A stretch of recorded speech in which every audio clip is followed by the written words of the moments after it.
You gonna leave those there, Scott, for tomorrow? Yeah. I need to bring them over.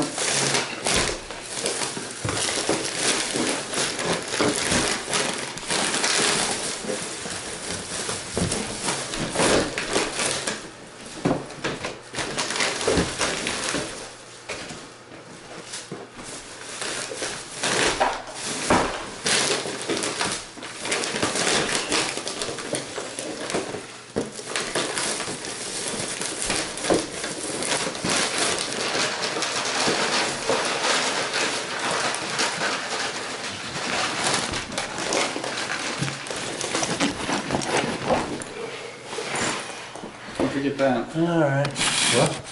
What's that? The lease. Oh shit, yeah, I forgot about that.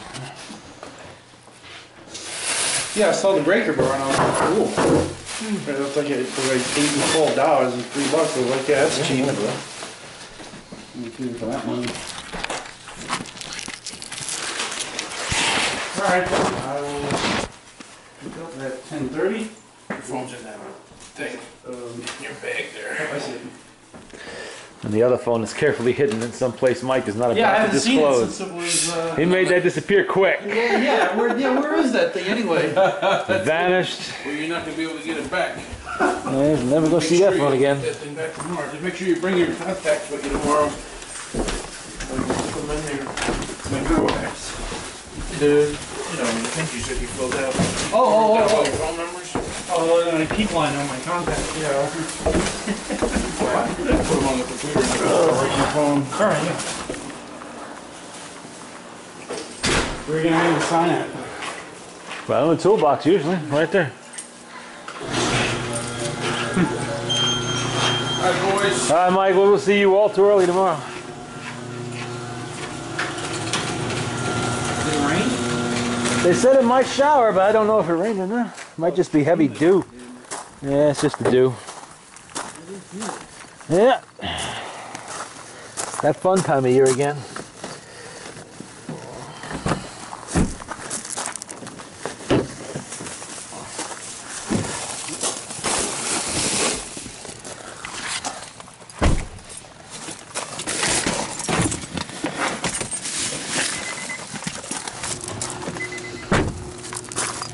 That door closed, yes it is. Oh boy. Fuck, I'm gonna get like 4 hours of fucking sleep tonight.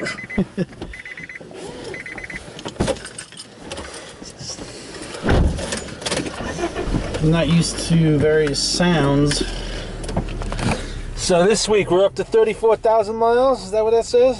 I guess. 34,383. Jesus Christ. Why? How many miles were on it before? I think there were only 32,000 on it before. Or 31 and change, actually. So I drove a couple places. What, to Florida? Well, you know, local. New York's a big state. Uh-huh. Just went a couple, 3 places, then, you know how it is. Mm-hmm. 200-300 tag sales, yep. They all been rained out. Yeah, well, it's been raining like hell last couple of days. Started Thursday night, Friday. Then the only one that was open was Sunday when we went to Stormville. Then came this Friday. Everything was rained out, so it's... No, only went to 3 tag sales. And you got everything. You know what I'm looking for? Actually, you might have it. What? A nozzle for a gas can. Plastic nozzle. Plastic nozzle for gas cans? Yeah. I don't know, I never use them on gas cans. Oh. We always just get the solid caps on ours. Oh. Because we just use funnels with the filters on them.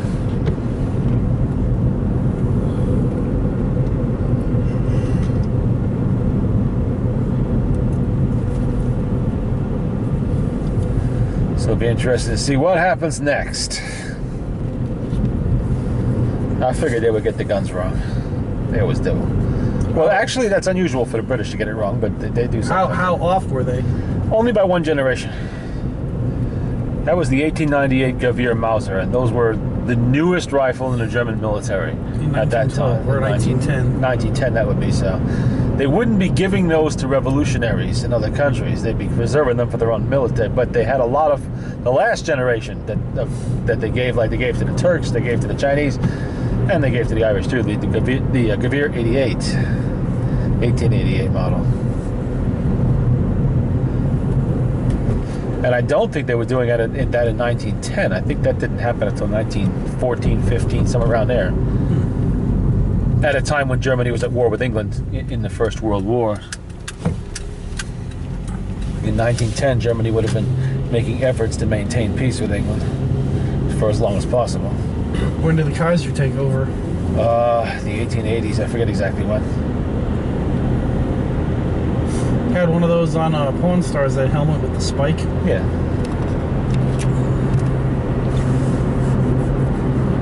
Yeah, they were utterly useless for anything but decoration.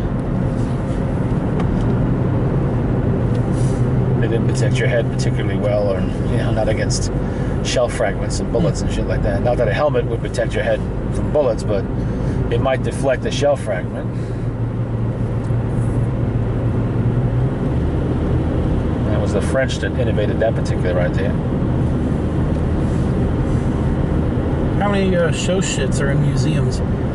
Oh, I'm sure plenty of them are. Oh, yeah. I know where one is. Where? In Fort Eustis, Virginia. There you go. At the Transportation Museum, I saw one. They were a mass-produced wartime weapon, and they made tens of thousands of them. So that many? They're around. Oh yeah, easily.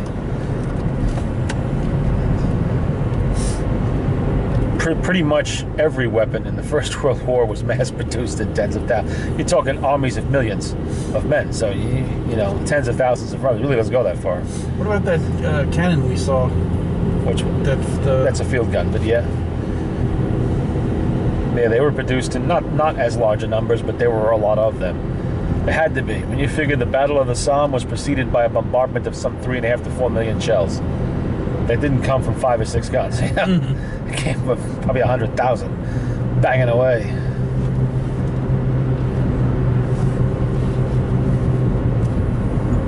The only army that didn't have a huge number of weapons was our own.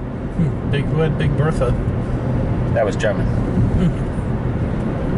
Now, we entered the war in 1917 with an army, I think it was 185,000 men, something like that. We had barely enough rifles for them. Because by 1918, we had 2 million men in the military.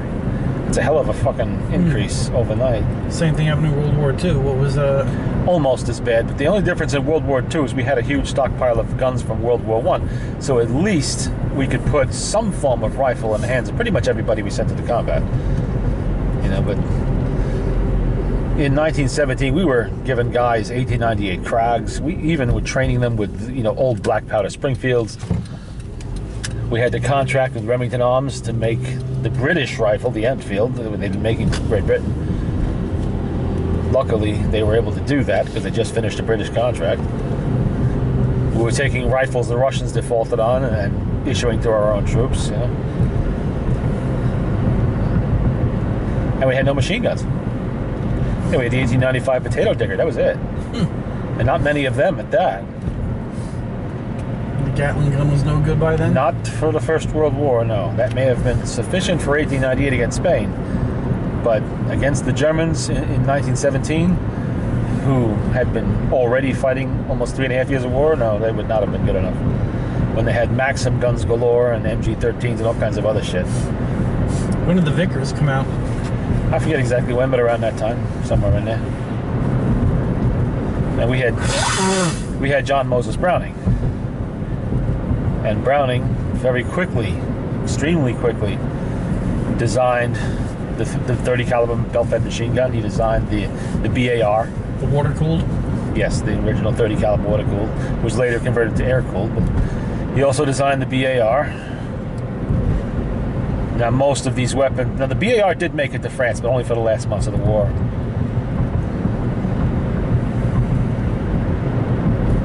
But mostly we had to get machine guns from the French and the British.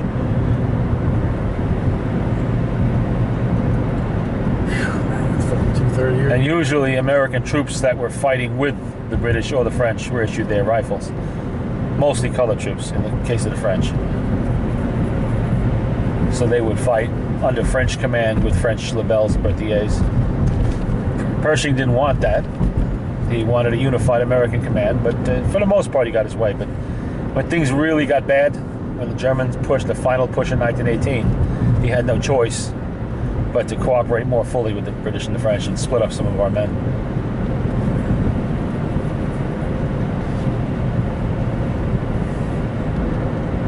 You know we're not going to get no sleep tonight.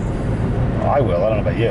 I'm not going to get much. I'm going to get a few hours at most. Well, I'm not going to meet you until 10:30, so I'll sleep. I gotta be out the door by 10. Yeah, I'm going to be sleeping until at least 9 o'clock. Ugh. Get up, run down to the shop, feed kitty cat, come back up, go.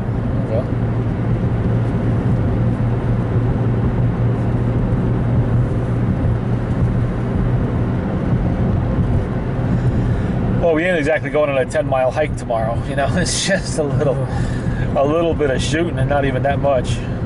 I'm not bringing up a shitload of stuff. Kid just wants to experience a few rifles. I want to test one, play with them more, and that's it.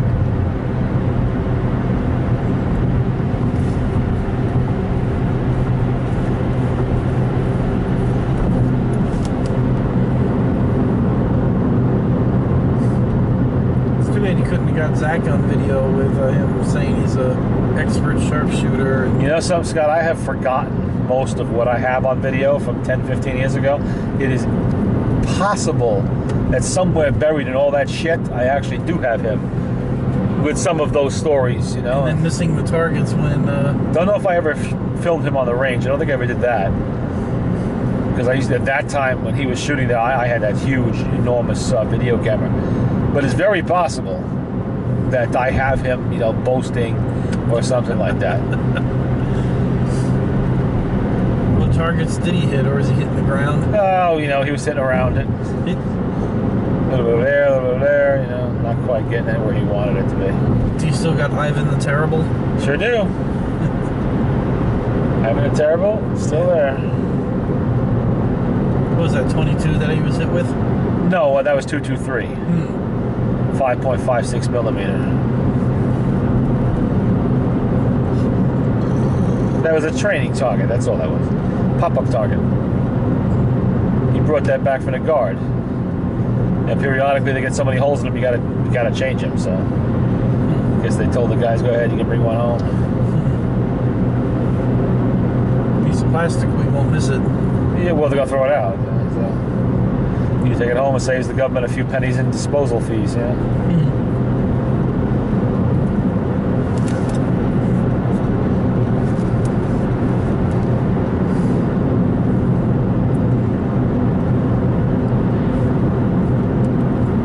he was helping himself to all kinds of shit when he was in the guard anyway.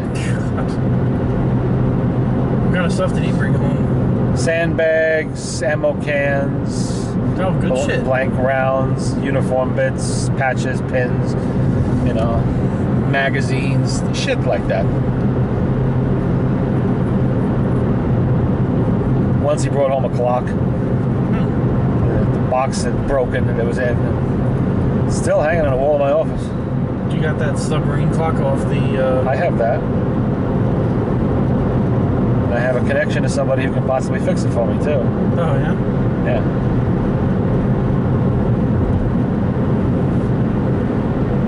Needs lubrication. That's the problem. It's not broken. It just needs cleaning and lube.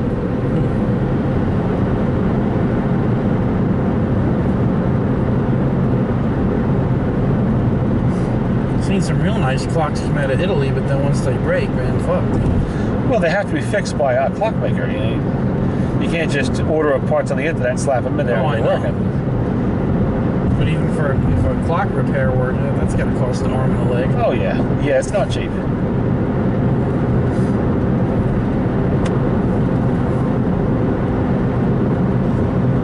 But I found a clock guy who was more than happy to fix my clocks in exchange for some parts that I have. I have some... clock parts? Yeah. Well, I got some clock... Mrs. Brady's uncle was a watch and clock repairman. And she had a whole bunch of old clock crystals, mainsprings, keys, shit like that. and which I have zero use for. So, but valuable to someone who fixes clocks. So I'm just gonna. I did the same thing up in Waterbury with some train parts. There you go. Yeah. One hand washes the other. You fix a couple clocks I got that need fixing, and I'll give you all this shit. So he was a priest, but he came in on like on I think Saturday or no Tuesday, like an odd day of the week, like Tuesday or something, or Wednesday, once a week to fix all the little coal locomotives or anything. And so, you know, I asked him to look at like one of the trains that I had. And he says, "Leave with me, I'll take care of it." And a couple weeks later, I went up there and he fixed it. So I, gave him whatever. He's like, no, don't worry. I was like, no, I got to give you something. So I thought, you know what? I have a shitload.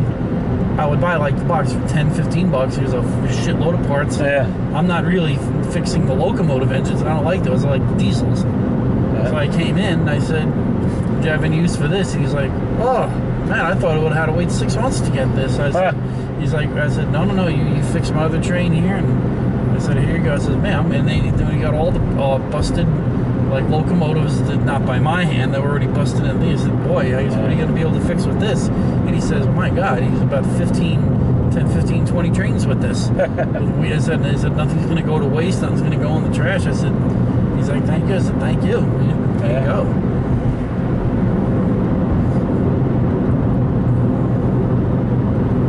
Because all this little dinky little, like clockwork, Yeah.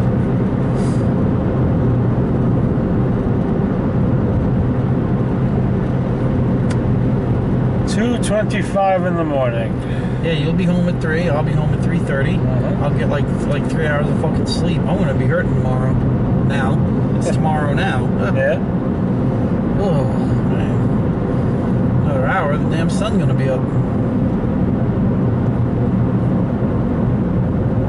Well, not quite that long, but soon enough. Start around 5 o'clock in the morning now. It starts getting light. It's dark late now. Yeah, almost 9.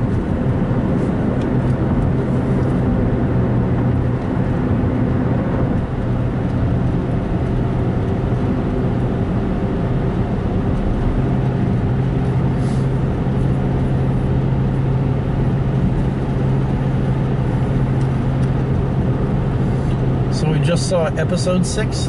I think it was episode 6, yeah. Oh yeah, so we got 17, 19, 12, another 5 to go. Yeah. Does it end or is there a continuation?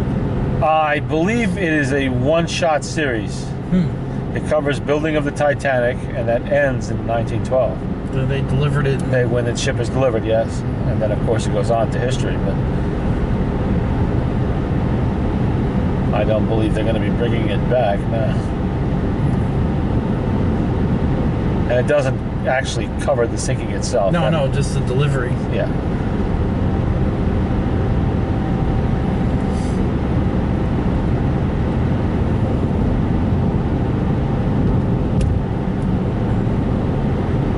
How cutthroat everybody is.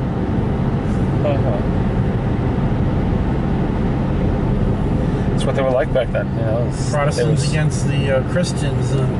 Workers. You had a system where there were no balances on the power of those in higher positions. It was a lot of inherited wealth, a lot of privilege by birth, pretty much. The British system was like that. In this country, the privilege was from money. Over there, it was from birth. Lord this, Duke that, Earl this. Duchess. Yes, all that shit. Over here, you had to earn it with money to get that kind of respect. And our businessmen were equally as ruthless, but they're all owned by J.P. Morgan anyway. All of them.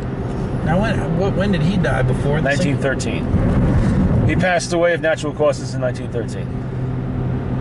Was he in his 80s or something? No, he was fairly young, I believe. He's in his 60s, I think. Oh, yeah. But that was old back then. 1913, that was an old man. You were an old man by the time you were our age. How much money did he lose when the ship sank? Considering the size of his fortune, not really a whole lot, because insurance covered that. What did he have to do with the Titanic?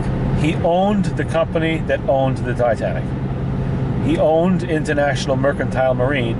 International Mercantile Marine owned White Star Line.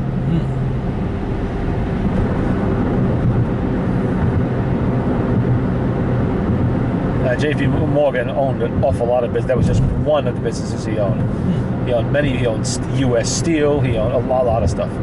General Electric. Yeah, he owned a whole shitload of shit. Yeah, he was immeasurably wealthy. And banking, of course. That's where he started, was banking. Chase Manhattan, yeah. All that, all him. So he was supposed to actually sail on that thing? He was supposed to have gone on the maiden voyage of Titanic, but he was held up with some business. I'm not sure if it was a business matter or he was trying to acquire some work of art, and he missed the sailing.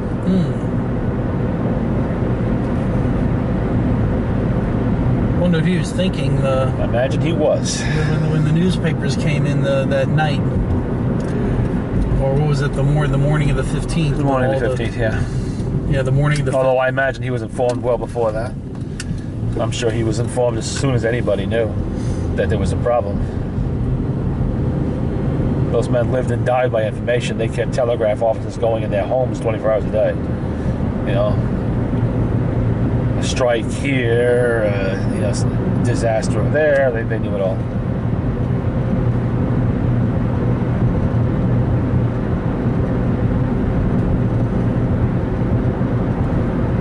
Same thing with that other priest. What's his name? Father Brown. He only sailed from. Yeah. And then they just did Southampton to Cherbourg. Cherbourg, yeah. And got off because somebody got a picture of him. No, he got a picture. He of had Smith. his camera with him. Yeah, he took a picture of Captain Smith looking down. Yeah, a lot of pictures he took actually, but yeah, he did. They were the last pictures to come off the Titanic. That's right, his. Yep. And they remained private for many, many years. Really? Yeah. I thought that one photo of the ship sailing away. Well, a lot of people took that photo. That was taken by press photographers and others, and him. You know, the Titanic was big news wherever it went, so there was always somebody there with a camera at the dock, but he was the one to take pictures actually on the ship, the last pictures on the ship. And I'm not sure if they're crediting him with the last picture of Titanic leaving or not, or that's somebody else, but I know that the album remained in his possession until his death and then later on. Really, I don't think it came to light until modern times, actually. Really? But yeah. Because they say the last photograph was somebody on the shores of Ireland there taking it as it was going away. Sure, yeah. Yeah. They say that was one, but then that was last of the ship. The last one on the ship was. And who's to tell? You know, if Titanic hadn't sank in 1912, it may very well have sunk between 1914 and 1918. You know, by a German torpedo or mine, just like Britannic did. Although the Olympic survived. The Olympic was a troop ship during the First World War, and it did survive. So. But all the ships that sank or never sunk, that's like the most famous. Yeah. Although there were ships with equally as great a loss of life. In the St. Lawrence River in 1914, the Empress of Ireland collided with a coal ship, and sank. They lost over 1,400 to 1,500 people in the middle of the river, right here in North America. That happened here. And, you know, that wreck is pretty much forgotten outside of, you know, those who live around it or remember it up in Canada and whatnot. And, of course, the Lusitania in 1915, that was a tremendous loss of life as well. 12 minutes? Yeah, 16, I think. 16 or 18 minutes. Was that U-95 got it? Yeah. And I forget the name of the German liner that sank, the Russians sank in World War II, which had a huge loss of life, tremendous loss of life. Thousands and thousands of people died on that one. Because they were refugees fleeing the advancing Russians, and the Russians blew up the ship and killed them all. That wasn't really an ocean voyage, you know, special circumstance, but still it counts, a sea disaster. We've had a few of our own recently, too. It took forever to find it. Yeah. What, Titanic? Yeah. Well, the technology had to first become available to go that deep. You know, it didn't exist. They actually did try to find Titanic. 1980. No, starting in 1913. Oh. You know, there were all kinds of crackpot schemes to try to salvage the ship or find it. Thought it might be. Nobody understood what the bottom of the ocean looked like that deep. They didn't even understand how deep it was. You know, they're thinking plateaus and it might be on a mountaintop or, you know, all this bullshit. So they actually did make an effort to try to find it. No, the French tried to find it in the early 80s. And yeah. they said they came close. They came close, yeah. what nobody knew until now is that Bob Ballard was not looking for the Titanic. He was looking for a Russian submarine. The Titanic was a cover. God damn it, a fucking skunk. Son of Always. a bitch. You smell that shit? Yeah. Well, God damn it. Ah. watch out for the drunks. God, Jesus. Oh. Uh-huh. Damn. Lovely. Oh. Damn. Oh. God. Oh. Do this to me on purpose. Uh-huh. They know you're coming.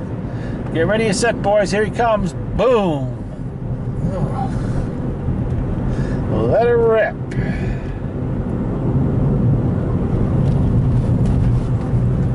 Now, I forget what happened to Lord Perry. He obviously did not sail on the Titanic. He survived it. I think he retired due to age and infirmities.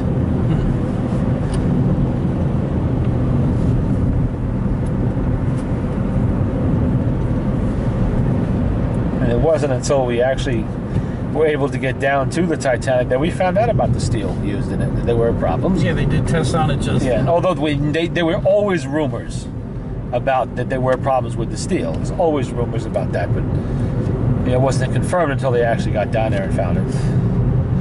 One guy actually got ridiculed at a Titanic convention in the 70s. Mhm. There was actually, I was just watching something on that. Some 80, 90-year-old woman or something here in the 1970s said, you know, and then, oh yeah, it broke in half. And some guy walks up and grabbed the microphone and said, no, no, no. Went down in one piece and shut her up, and she just, you know, Yeah. and it's Wow. like, you know, it's just too bad she didn't stick up for herself. And Yeah. say, were you there? You Yeah. know. And they said, that, of course, on the special, all the extras now would like to find who that guy was, and Yeah, it's probably, well, I imagine he's dead by now, but still. no, he was only in his 30s or 40s. Oh, he was one of these Titanic experts. Yeah. You know. Know-it-alls. Yeah. Well, that was the age of steel, but it was the dawn of mass-produced steel. They were still learning about it, learning the formulas, learning how to, you know, make it stronger and everything else more flexible.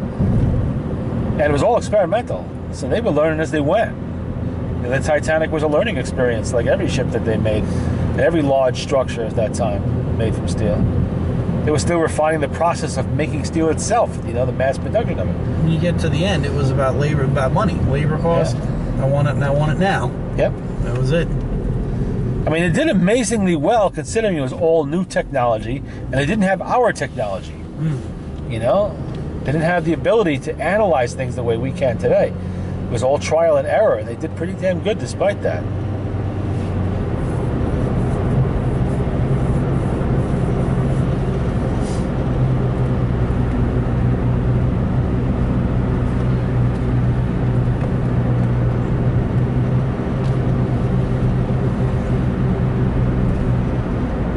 They should have stopped with the first ship. That's what they should have done. The Olympic. They stopped with the Olympic. That would have been great. The Olympic had a long, and even though it was involved in a couple of collisions, it went on to a long service life. Right up to the late 1930s, it was still, you know, chugging along. I wonder how much they saved off that thing. A lot of stuff. Not the steel, obviously, because that was scrapped, but, you know, a lot of the fancy woodwork was saved off it. It's in restaurants and private homes on both sides of the Atlantic. And all the furnishings were auctioned off, and a lot of that stuff survived too. Tableware, plates, you know, cabin fittings, all that stuff. Scattered all over the world.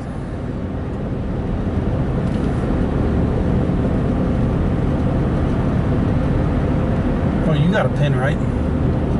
Yes. Who's that guy that wanted that pin? Oh, shit, I'm trying to remember now. He said he wanted that thing in the worst way for the longest time. Oh, no. Greg Viscomi had a customer for it. A collector of Titanic memorabilia who wanted it, yeah. How many offers did he keep pitching? 2 or 3. Oh, was it? I thought he said he kept... Well, I didn't see Greg that many times, but Oh. every time I did, he would renew the offer. I said, I'm not really interested. I don't have anything into this. I'm not really looking to sell it, you know?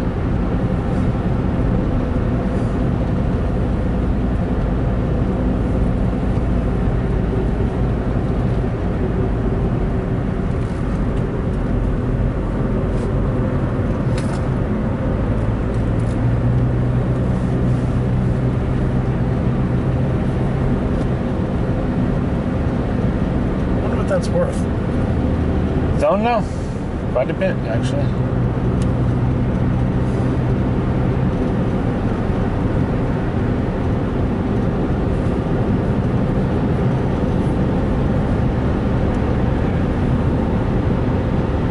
It's just a story that seems to go on forever. It became popular the very next day after the Titanic sank.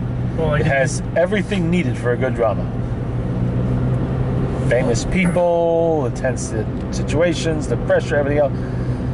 I mean, they started, I think the first movie about Titanic, reenacting it, came out in the teens. It was a silent film. Really? I thought Believe it or not, one in 53 and one in 58. oh, a lot more than that. My God, there's about 7 or 8 of them between the 50s Really? and the 70s. Yeah.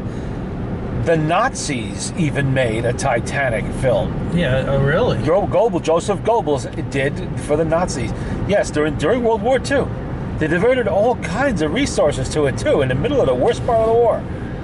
This They actually made 30, 40-year-old tragedy in World War II. Those are like old news already. Yeah, I know, and they put the usual Nazi spin on it, whatever it was, the incompetence of the British, the brave Germans, all of the shit. What's that got to do with anything? Oh, okay. But that was, and the funny part was, they borrowed sequences, some small sequences off of that Nazi film for Walter Lord's translation film in 1958 or 56. I forget when it came out. Yeah, 2 you had. A Night to Remember. That's 1, and then there's another one. Yeah. One was a British, and then 2 of them. There was at least 2 more. I have at least 4 versions of it. There's the 1953 one and the 1958 one, or something. Oh, there's the 1979 one too. Oh, Raise the Titanic? No.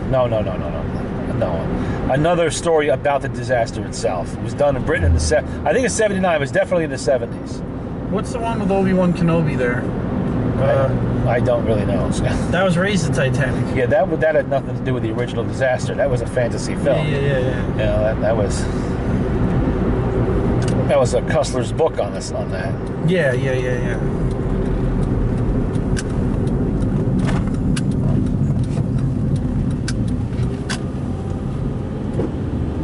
And I'm sure there's been other versions of it too that I'm forgetting. And books on top of books on top of books on top of books. I think the first one to come out was in 1913. Archibald Butts, I think, wrote it. Survivor, and he died shortly after that of complications from illness contracted from being in the water after Titanic went down. But he did write his memoirs. I think it was him.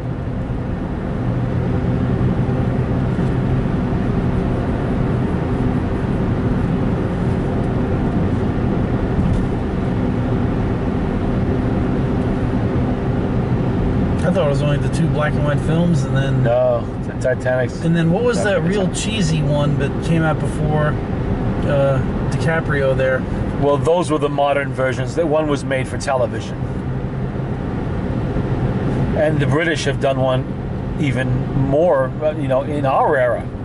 There's a small miniseries about the Titanic that they did. I don't really understand what they were doing. It's segmented into 4 or 5 episodes of little stories about the Titanic disaster, all this other shit.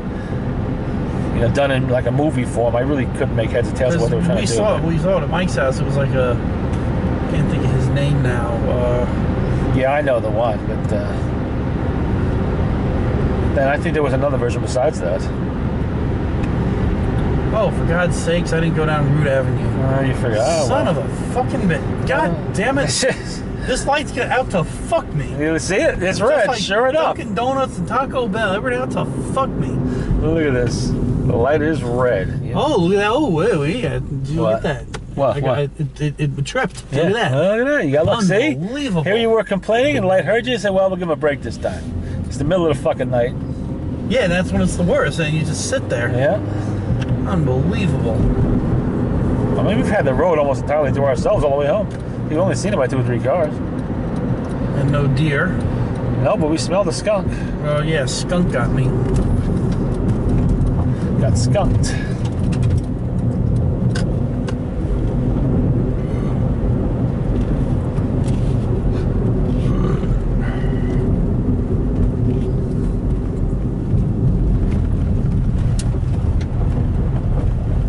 Oh, my God.